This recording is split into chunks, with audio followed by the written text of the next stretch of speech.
jeg sidder bare og prøver at finde ud af det der efterlønsnød. Hvad for noget? Jamen det der med, at nu skal man jo vælge, om man vil blive ved med at indbetale til sin efterløn, eller om man bare vil have sine penge udbetalt nu.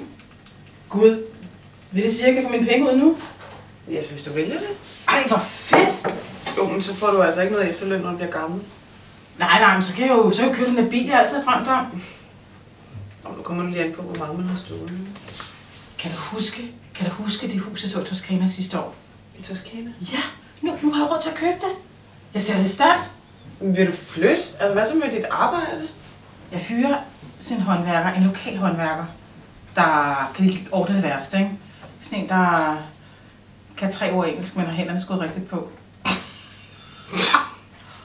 Forfatterhotel, det er da det, jeg laver. Et forfatterhotel. Et forfatterhotel. Ja, så kan kendte forfattere komme og få ro til at arbejde på deres næste store roman. Litteratura pensione.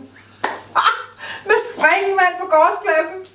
Så kan Iben Michael og Helle og sådan noget, de kan komme ned, og så kan de slappe af til lyden af rislende vand. Men solen går ned over vinmarkerne.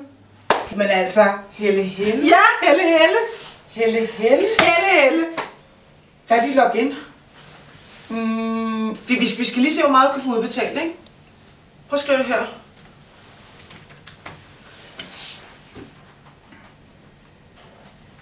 Hvad? Du har 16.086 kroner. Det kan det ikke. Altså, du kan også bare vælge at lade dem blive stående, jo. Til du bliver gammel. Ej, så dropper jeg bare springvandet. Ja. Ja.